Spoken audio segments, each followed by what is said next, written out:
encourage you to also please raise your hand and let us know when you're ready to ask questions. Thank you. So first of all, let me introduce this panel here. We have here Mr. Rashad Mohammed Al-Alimi. Your Excellency, welcome. He is the Chairman, Presidential Leadership Council from Yemen. And we have Senator Chris Murphy from the United States of America. He's also a member of the Senate Committee on Foreign Relations. We have Mr. Abdulaziz Zagar. He's the founder and chairman of the Gulf Research Center from Saudi Arabia.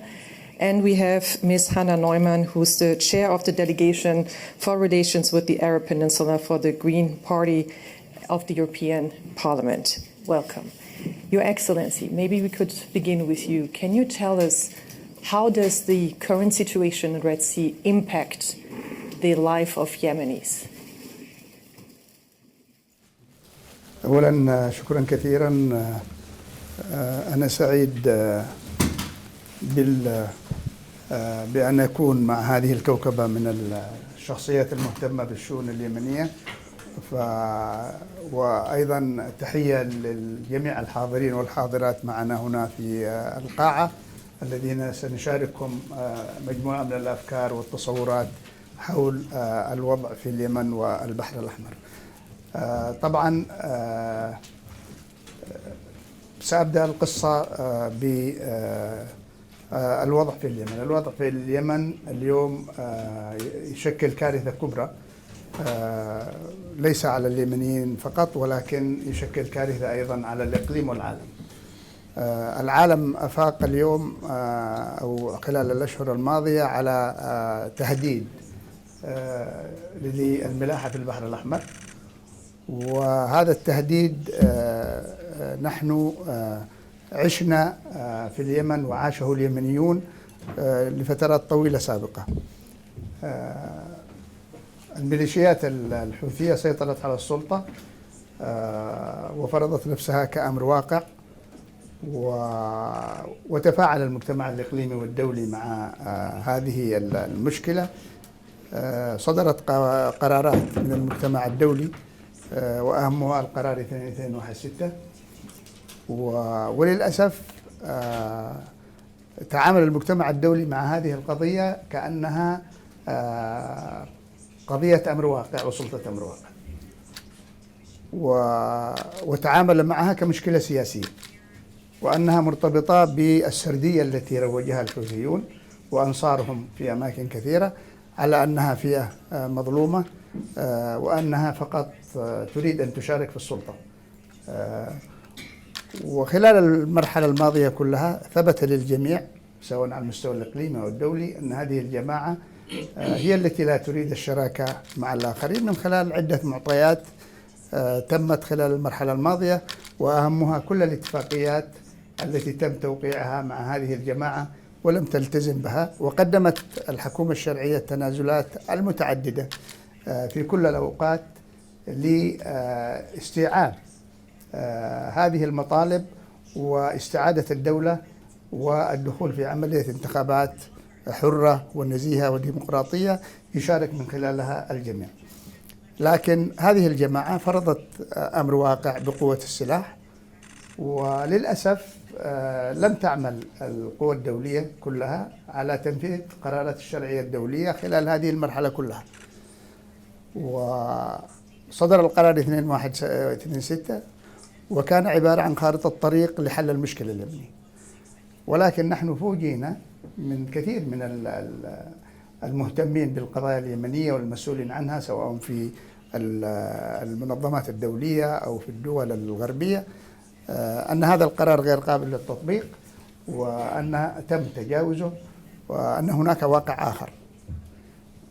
وبالتالي هذا المجتمع رضخ لمقولة وسرديات الأمر الواقع، وسيطرت الميليشيات الحوثية الإرهابية على الحكم بقوة السلاح، وانتهكت كل القوانين والدستور المحلية، وصادرت الممتلكات، وارتكبت الكثير من الجرائم في حق اليمنيين، والعالم كان يتفرج على اليمنيين. حصلت ماسة إنسانية كبيرة لليمنيين خلال هذه المرحلة، وكان العالم لا يلتفت إلى هذه الماسة. And still ongoing and no one is paying attention. The way the United States of America and the UK government are dealing at the moment with the Houthis, is that the right way to deal with them from your perspective? ماذا تقصدين بالضرب؟ أنا أعتقد أنه الضربات التي تتم اليوم لن تحل المشكلة على الإطلاق، وهذه الضربات أنا أعتقد أنها لن تزيل التهديد للملاحة الدولية ولا الهجمات، لأن التهديد يأتي من البر وليس من البحر، وبالتالي أنا أعتقد أن الحل المهم والأساسي هو الشراكة مع الحكومة ودعمها لكي تتمكن من استعادة الدولة والسيطرة على المناطق التي يسيطر عليها الحوثيين، وهكذا يتحقق الأمن الإقليمي والدولي. لأنه اليوم الطائرات المسيرة والصواريخ البالستية التي تأتي من إيران إلى الحوثيين اليوم هي التي تهدد الملاحة في البحر الأحمر وتأتي من البر وليس من السواحل. In the Red Sea and other coasts. Mrs. Hannah Neumann into the conversation because she was in Yemen recently. Mrs. Neumann, His Excellency mentioned that Iran plays a role in the whole situation. How do you see that? I was indeed in Yemen just in December, and we left the day that the... for the live stream. I was indeed in Yemen in December, visiting Aden, and we left the day that the Prosperity Guardian mission started. And I think it is important that the European Union, that will now also join with the mission, and we do something against this blackmailing of the Houthis in the Red Sea. But we also have to deal with the longer-term issues and the root causes, and here I would mention two. First of all, it is quite clear Iran, the Iranian regime, is fueling this escalation. The intelligence on which ships should be attacked is coming from Iran. The equipment to attack the ships is coming from Iran, and it is clearly in Iran's interest to stir confusion and escalation in the region as a whole. So without dealing with Iran, we will run into these situations again and again. And the second issue is the inner Yemeni peace process that is currently on hold again. There were some hopes that it could be transferred to the UN. I'm sure Hans Gromberg himself can speak better about that. And now with this escalation in the Red Sea, it's difficult again, yet we need to address that in the medium and long term. And not all the attention can go on this escalation. And allow me one last remark regarding the Houthis. They claim to do these attacks in the Red Sea to support the children in Palestine. Mm-hmm. At the same time, half of the Yemeni population, half of the children in Yemen are malnourished, and this has a lot to do with the policies of the Houthis. Senator, may I ask you, do you agree that the real issue is actually Iran here, and is the way the US government and the UK are treating the situation at the moment the right way, in your opinion? Well, there is no doubt that Iran is behind these attacks. As Anna said, the intelligence, but also the equipment, comes directly from Tehran. Listen, the United States is not going to stand by while the freedom of navigation is interrupted and U.S. assets transiting through the Red Sea are being attacked. We have obviously launched an unprecedented response that we believe over time will downgrade the ability of the Houthis to be able to engage in these acts of piracy. But I do think it's important to sort of understand the context. There are many of us in the United States Congress that were deeply opposed to the U.S. participation in the conflict in Yemen.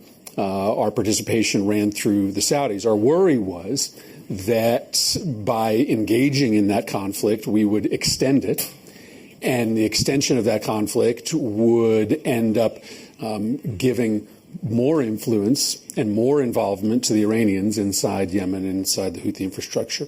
And so I think we are seeing now the consequence of a war that lasted far too long.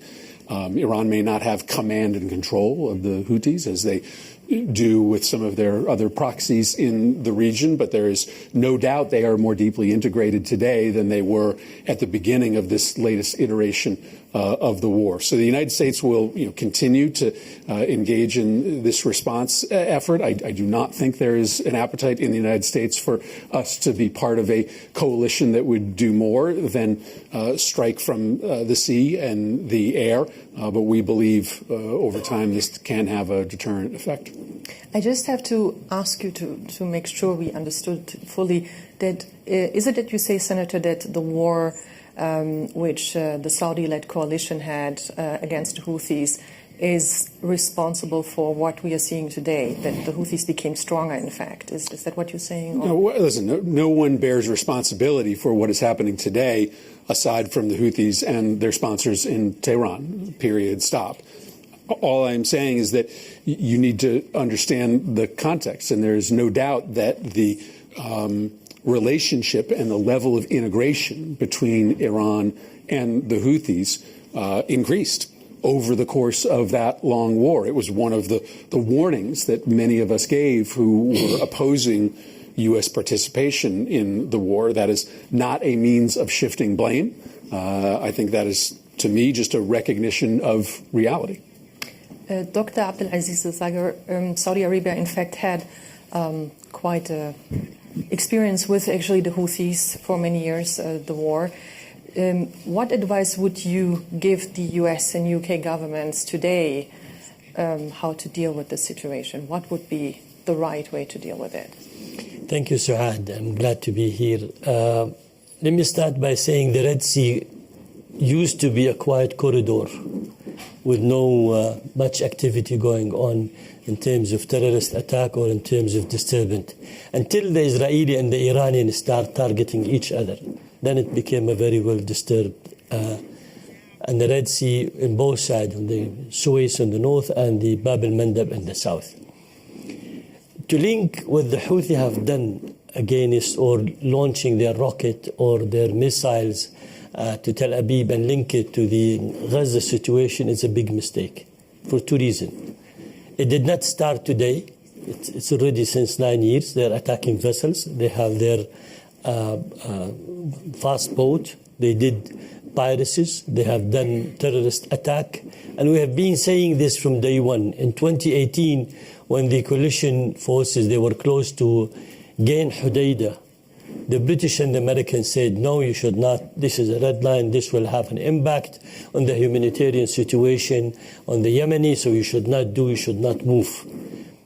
Why we did not join the prosperity forces? I think there are very clear reasons. Number one, we believe there is an international sea law, 1981, and this would have required a Security Council resolution instead of an individual country raising the sort of coalition like what the US have proposed. Second, there is a serious negotiation between the legitimate government and the Houthi, that Saudi, with the support of the UN Special Envoy, coordinating the issues, which first has to deal with the hostages, the prisoner of war, and all these huge numbers. But at the same time, so we thought that, we did not want to disturb any issue related to that. Third, I don't think the US and even the new European naval capability that they are looking for, a Saudi or UAE naval capabilities to support their presence there. They have all the majority of the capability. What they need is the legitimacy of the act. And fourth, we do believe in the region, particularly the GCC country in total, and Saudi Arabia and UAE, since they are part of the coalition, that having a diplomatic talks may result into a better answer. However, if you look at all the US and the British attack, it was targeting a naval capability the Houthi possess. And most of that capability, he took it from the Iranian side. As Dr. Hamish said here, and the Senator, the information coming from Iran, satellite images coming from there, the missiles coming from Iran. So the triangle that has to do with the source of the weapon, the logistic and the route, the launching platform, and the storage. What the US did targeting the British is the storage and the launching. You see, and lately some of the supply chain, but not the main source that coming from Iran, because in no way the US will involve in, at least for the time being, in targeting the source that which is coming from Iran. So dealing with that issue, it's a bit of a complex, but you can see that 3 countries in the region or in the Red Sea, they have suffered a lot. Egypt have lost 40% of their income. Saudi Arabia and the Yemeni in general, by the way, they are the biggest loser, because even the agreement they made between the Houthi and the Chinese not to attack any Chinese vessels, it did not work. It worked only to stop the attack on the vessel, but it did not help to reduce the prices, the cost of shipping and the insurance and so the Yemeni also are suffering from that one. So are you saying, in other words, if you would have to advise the US and UK government, you would advise them to attack Iran? No, I will advise them go to the deep root in the Houthi side. There, don't accept a violent then-state actor who took over the government and through the legitimate government and legitimize their act on the basis of what His Excellency have said, the al-amr al-waqi, siyasat al-amr al-waqi, the reality on the ground, and accept that terminology and deal with it. This is a violent non-state actor. If we accept this notion, where do we stop? Do we stop in ISIS in Iraq, or do we stop on the Ahrar al-Sham in Syria, or do we stop in Hezbollah in Lebanon? Where do we stop with that one? So, actually, Hannah Norman, since you were the one who brought Iran into this discussion, also with His Excellency, I will come back to you in a moment. What should the European Union, what should actually the West do here in terms of Iran, vis-a-vis Iran? It's easy to sound smart up here, and what we can learn from the Saudi experience in Yemen also is that bombing Yemen is not going to do any good and is not going to help with anything. So what indeed, going to the root cause and Iran, and I would say let's start with being as clear in our rhetoric and politics vis-a-vis Iran as we are with Russia, because they are joining forces. They are also joining forces in this case, and we should check if, especially in Germany, it took us a long time to fully acknowledge how dangerous it is what Russia is doing, although the neighbors of Russia have been warning us and telling us. And some of that reminds me of the situation with Iran right now, where for years and years the neighbors have told us how toxic and how difficult it is. And because we thought there would be stability if only we are not too outspoken, we haven't been clear enough. And now we don't even have regional stability. And let's not talk about the situation of people inside Iran. They are all suffering from this regime.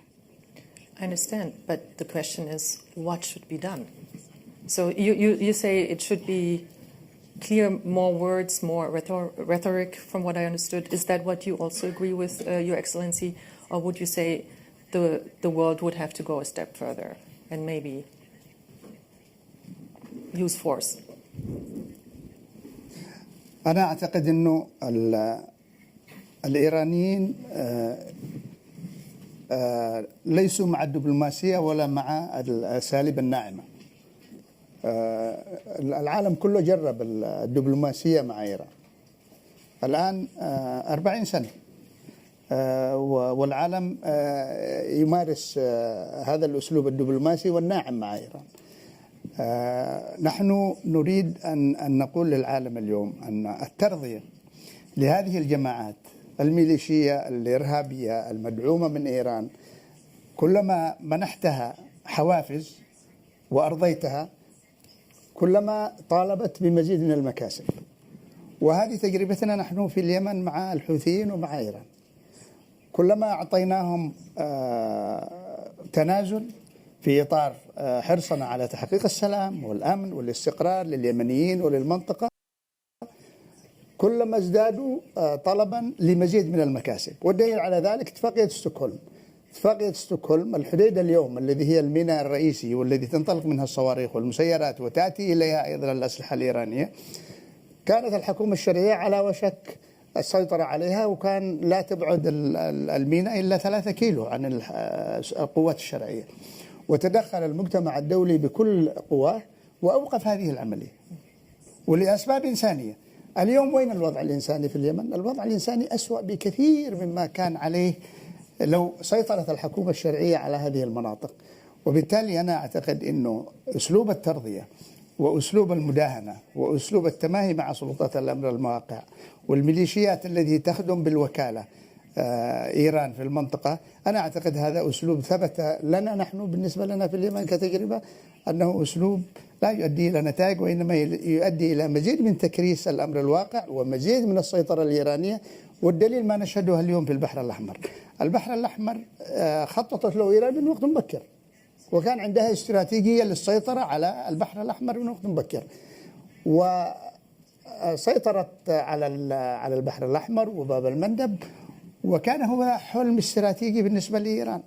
والدليل على ذلك أن إيران أعلنت أن البحر الأحمر أصبح بحيرة إيرانية. واليوم نحن لا نتحدث عن متى سيتوقف، هل هو له علاقة بغزة أو ما له علاقة بغزة. المسألة أعمق بكثير. طالما بقيت هذه الميليشيات مدعومة من إيران، طالما بقي السلاح يتدفق إليها من إيران، ستظل تهدد الملاحة في البحر الأحمر، وربما تبتز في أوقات قادمة مناطق أخرى. So, Senator, before I open the floor to questions here from the audience, I would like to ask you, what should the West do to also ensure that the humanitarian situation inside Yemen is not getting worse with all that's happening, or what can be done from your perspective? Well, let me quickly answer that question, but I do want to weigh in for a moment on your very correct question about what do we do beyond rhetoric, what is our actual policy moving forward on Iran.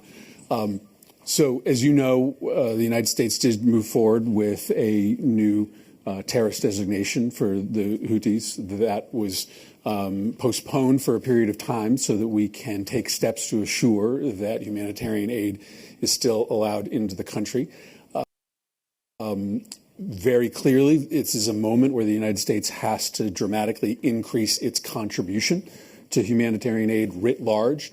The legislation that the United States Senate just considered, which was best known for funding the war in Ukraine, also included billions in new humanitarian assistance. And I would hope our partners in the Gulf will do the same. It has been very difficult at times to try to convince some of our friends in the Gulf to help put significant dollars. Many have been generous, but the dollars have been at times far too intermittent. And so working with our friends in the region is important. On this question of Iran for just one moment, listen, you have 2 paths. You have an escalatory path and you have a de-escalatory path. I support the decision of the Biden administration to launch significant attacks against Iranian proxies, and I think it is important to know that since those attacks were launched, we have not seen our forces at risk in the way that they were prior to these attacks. But there is not an appetite in the United States of America to go to war with Iran. There is not. And it is important to note that during the period of time when the JCPOA, the nuclear agreement, was operational, we saw no attacks by Iranian proxies on U.S. forces in the region. In fact, during that time, we were working with the Iranians in our efforts to attack and defeat ISIS. I understand the Iranians. My eyes are wide open. But this is not a moment to engage in a new diplomatic push, given their connection to the events in Gaza and their sponsorship of the attacks on us in the Red Sea. But I just think it's important for everyone here to understand that in the United States, while there is support for these targeted attacks, there is not going to be support for a conventional engagement in Yemen or against Iran. And so if that's the case, then you have to make a decision. Are you pursuing a escalatory path that has a cap? What's the efficacy of that? Or are you going to pursue, when the time is right, a de-escalatory and diplomatic path? So I would like to give both of you, Dr. Abdulaziz and Ms. Neumann, 1 minute to answer or to comment on this, and then I would like to open to the audience. Yes. there is 165 attack against U.S. facility, presence, camps, airport, people since 7th of October. So the arms of the Iranian are not going to be quiet. They will continue to do what they thought they wanted to do. How the U.S. would respond selectively, and I'm using the word selective targets, selective attack, selective surgical attack. This is what they are doing. We are moving toward what we call an intelligence warfare. You target one thing, I target another thing, but at the same time, this will not bring the region to a quite a peace, particularly if the U.S. administration decide to withdraw from Iraq and Syria. This will create a larger vacuum and will allow much more stronger Iranian presence in the region that we do not wish to see that happening. Just one last comment on the Gaza issue. When the Houthi claim they launch all their rocket and missile for Gaza, that's nonsense in my opinion, because things, as I have said, started before. However, they wanted to gain a nationalistic momentum, whether in Yemen or outside Yemen, to say, look at, we are trying to fight or to resist at that one. Fine, but look at the damage they did to their own people in the country, to the whole security of the region, to the changes of the geopolitical situation that is taking place. Hannah, 1 minute, please, and then the audience. I don't think we should accept that there is either diplomacy with the regime or bombing pathway when we deal with Iran. There is something else. And it starts with us acknowledging that what we tried in the past, which was either we're going to sweet talk them or we're going to bomb their proxies, didn't work, and now we need to find a new pathway. And the way how we get there, no one's going to have that beautiful answer ready, but we need to start the discussion. The discussion starts with saying what we did in the past doesn't work. And then we need to have that discussion with the Iranians that want to see a democratic Iran. And they are there. They are in the diaspora. They are in the country. We have the channels. We should no longer accept that it's the regime that we deal with when we talk about Iran policy. We have to deal and talk with and involve the Iranians that want to see a democratic country. And this time we have to do it together with the neighbors, especially the Gulf countries who are asking us to have this discussion together. And in the end, you believe this will help also the Yemenis? Just to bring it back to our panel, because this is not an Iran panel. I would like to actually invite, before the questions, the UN representative to Yemen, the envoy to Yemen, please, to make a comment. Hans Gromberg, if you don't mind. Thank you very much. I can see this was... I represent the whole world. With that said, no, thank you. Thank you. It's been fascinating to listen to this, and I don't want to interfere in this. The couple of points that I want to make from where I sit is basically some just factual observations. One is that I think it goes without saying that we've seen a gradual destabilization in the Middle East ever since the 7th of October. And that has brought up, and it has affected the quite numerous conflict lines that exist in the Middle East, and is having an effect on them on a broader level. And that is also one of the reasons why we see these resurgence of and a difficulty in trying to capture the essence of what we're trying to deal with, because it's so complex and it's interlinked. And once you want to deal with one issue, you have to deal with another. And I'm not entering into saying what the narrative is, which narrative is right. I'm just saying that the interlinkages are there and are affecting each other. So from that point of view, and from where I sit, and you will have seen me in the Security Council a couple of days back, it's clear that the efforts that I have been engaging on together with all Yemeni sides, together with the international community, and the progress that we have seen in Yemen for the last 2 years, and also the serious way forward that we've seen in attempts to try to achieve a longer-term settlement of the conflict in Yemen, is at this fragile moment becoming more difficult to achieve.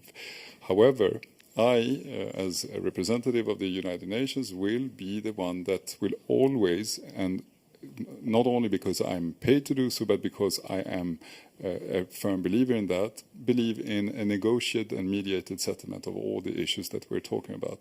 So from that point of view, and that is also based in terms of the points that I made in the Security Council, is that we all have a collective effort to make sure that we work towards a de-escalation in the region, that we work towards a de-escalation in the Red Sea, and that we also safeguard the progress that has been done in Yemen, so that we are able to move the efforts forward in terms of settling the conflict in a country that has been marred by war for such a long time.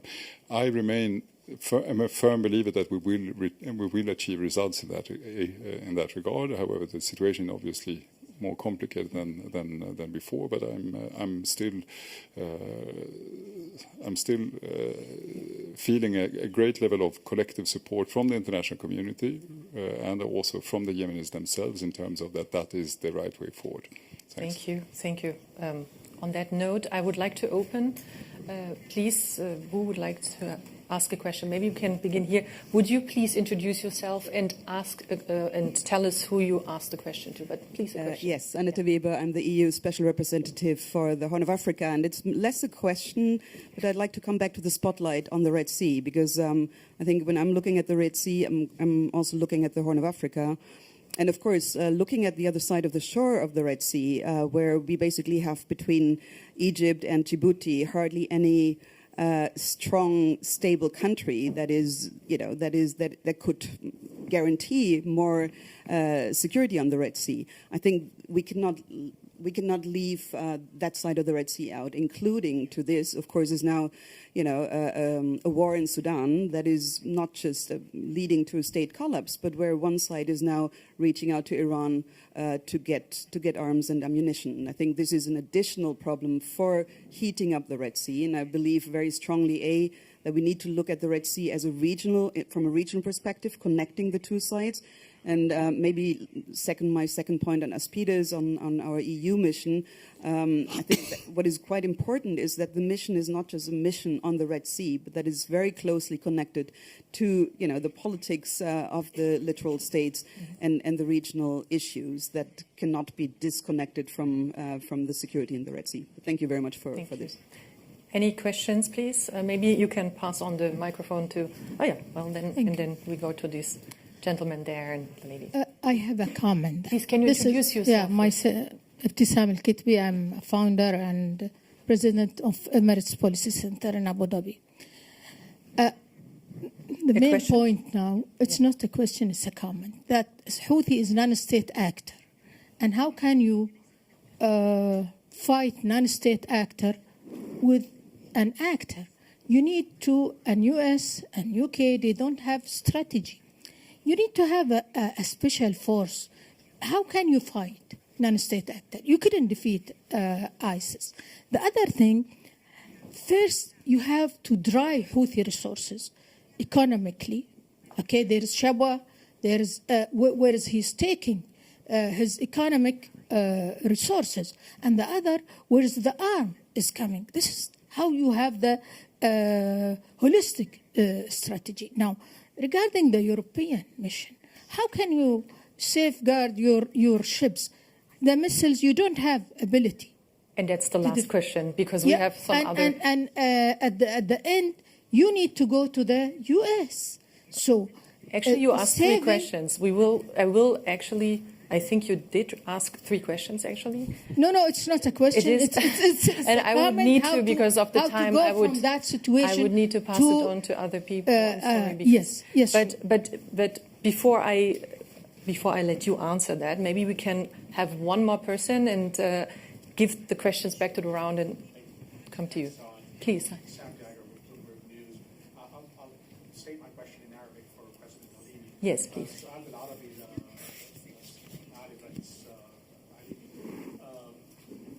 حضرتك سمعت السيناتور مورفي شوي قال انه ليس هناك اي رغبه في صوت هو بيتكلم بالعربيه. ايوه بس الصوت. ايه الصوت ما في صوت. الصوت ما في. Okay, sorry, it's on now. عفوا سؤال بالعربي لمعالي الرئيس رشاد العليمي. حضرتك سمعت سيناتور مورفي من منذ قليل قال أن ليس هناك أي رغبة في الولايات المتحدة في حرب مع إيران أو مواجهة عسكرية مع إيران، ولكن أيضا حليفكم الرئيسي المملكة العربية السعودية لا تريد أي مواجهة مع إيران. إن فاكت عندها تفاهم حاليا مع إيران، وعندها تفاهم مع الحوثيين أيضا. فكيف ممكن يعني نحقق رغبتك في ظل موقف المملكة؟ شكرا. And I would like you to answer first and then please. أولا أنا أعتقد أنه أننا لسنا دعاة حرب، يجب أن يكون واضح.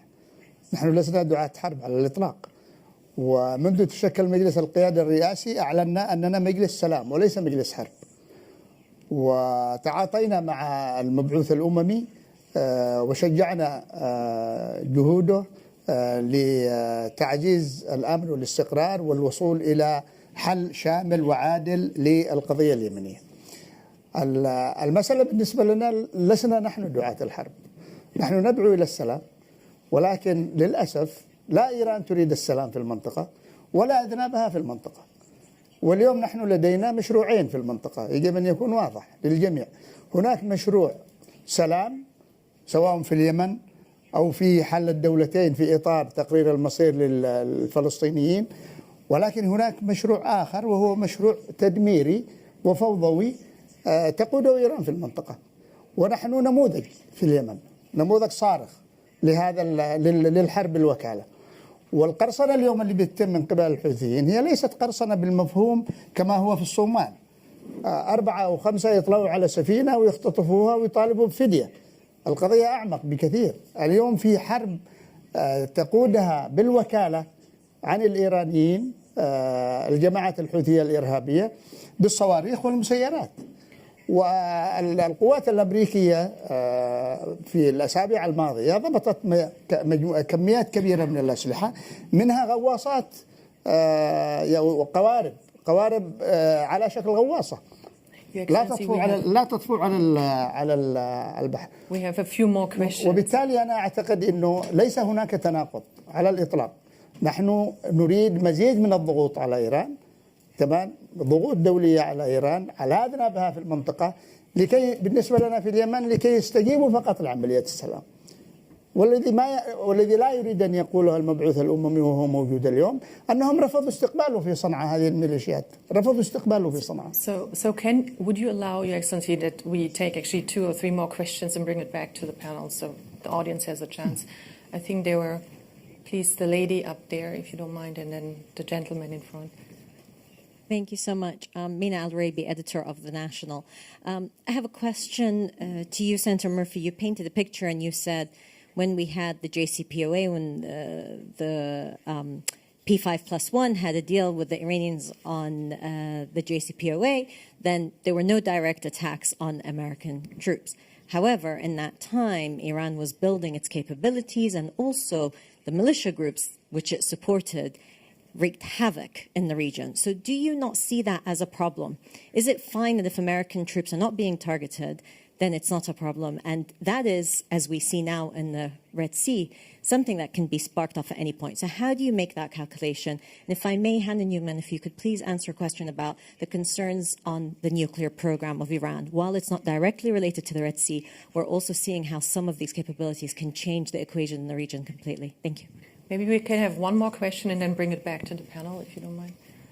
The gentleman, I think you were asking. Thank you. I'm Gideon Kutz, working for the Israeli newspaper Ma'ariv and for the Jewish Press. I'm also professor at Paris 8 University. Following you answered that your government is for two-state solution, and following the optimism of Secretary Blinken today, that an initiative, a peace initiative would be possible after resolving the Gaza problem, would you join such an initiative with other Arab countries to recognize Israel and to have relations with Israel, of course, under the conditions of Palestinian problem solution. And then, before we bring it back to the panel, this young man, but if you could be brief, please. Thank you. This is Bashar Al-Halabi from Argus Media. A quick question for the European reps in the room. I mean, this is the first time, not the first time, but we're hearing tougher rhetoric, at least from your side, towards Iran in general, and regarding security in the Red Sea. There's an operation for EU naval assets around the Horn of Africa. It's called Operation Atlanta, which is responsible for the safety of the Horn of Africa. What's the future of this force, and will it be deployed in the Red Sea to counter Houthi attacks, for example? So I would like Hannah Neumann to answer first, then the Senator, and then you, Your Excellency, the last question, please. Thank you so much. And I start with the very concrete questions. So first of all, the tougher language on Iran has been coming, at least for me, for quite a while. I would even say from the whole of the European Parliament for quite a while. And we are trying to push other actors of the European sphere in this direction. With the mission, so there is indeed the mission Atalanta, and there was some discussion when the Prosperity Guardian mission was launched whether Atalanta could join, and we made the decision that we will send a very special mission only to contain the violence in the Red Sea. It's called Aspides. Ms. Weber has mentioned it, and it will be operational, I think, in a week to go, with 3 frigates that are very robustly armed to defend themselves and to defend the ships that they are guarding safely. On the nuclear program, here again, I think everyone is very worried because we know that the capacity of Iran has been rising to develop a nuclear bomb, and the JCPOA, which is the framework to which everyone in theory still holds on, is not working. The chief of IAEA, so who's observing all of that, said it's an empty shell. Biden said not publicly that it's dead. The Iranian regime walked away twice.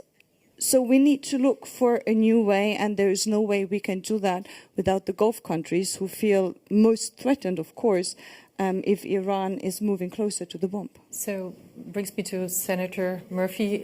Would you answer, please, the questions of Ms. Al-Araibi? Well, with all due respect, the JCPOA was working for its intended purposes before the Trump administration canceled the agreement. So I think it's important to understand how we got to the place we are today. Listen, the United States obviously has important interests in the Middle East, but that does not mean every problem in the Middle East is a United States problem. I would argue that the question of who controls Yemen, at least prior to the attacks against our shipping interests, was not a core U.S. national security concern. Not that we didn't have a stake in that, but we should not have been playing such an active role in the military campaign, which ultimately did not help the people of Yemen in the long run. As to whether the JCPOA solves all the problems in the region, of course it does not, right? We identified core U.S. concerns, one being stopping Iran from getting a nuclear weapon in the short run, and 2, protecting our forces. We also believed that by assembling this unprecedented coalition, which included not just Europe, but the Chinese and the Russians, around the implementation of the JCPOA, we had an opportunity to use that coalition to then attack the other malevolent behaviors of Iran in the region, whether it be support for proxies or their ballistic missile program. We never got the opportunity to engage in that second set of work because President Trump pulled us out of the agreement. So, no, I don't overhype the impact of that agreement, but I do stand by the fact that it was working for its intended purposes. It had an important de-escalatory impact, and it had the potential to allow us to assemble and use a coalition to try to ratchet down Iran's other bad behavior in the region. So the organizers say we have 2 more minutes. Dr. Abdelaziz, can I just ask you one quick question, and then I would like to give His Excellency the last word.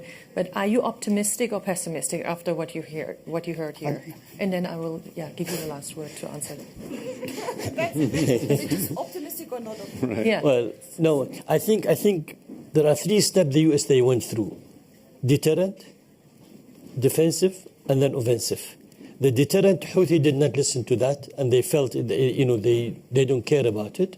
And then they went to the defensive. They were trying to respond to the attack that they received. And the third step, they went for offensive, targeting the naval capability that was representing the threat. Am I optimistic? No, I don't think I'm optimistic, as long as they have the means and the tools and the source of supply remains there and remains floating to them. Your Excellency, there was a question whether you would recognize or join the Abraham Accords. Maybe you could answer that briefly and then tell us what you think of the whole conversation here. شكرا كثيرا على السؤال. أولا نحن دولة عضو في الجامعة العربية، والجامعة العربية تبنت بالإجماع المبادرة العربية لحل القضية الفلسطينية، ونحن ملتزمين في الحكومة اليمنية بهذه المبادرة العربية التي نعتقد أنها هي الطريق والأمثل لحل القضية الفلسطينية. هذا فيما يتعلق بالجواب على السؤال. فيما يتعلق بالجلسة الختامية، نص دقيقة. فيما يتعلق بالجلسة، أنا أتفق على أن هناك التعامل مع الحوثيين يحتاج إلى 3 قضايا رئيسية. القضية الأولى وهي مسائل الهجمات اللي بتتم والعمليات الدفاعية والعمليات الهجومية، هذه يمكن تحد من قدرات الحوثيين صحيح،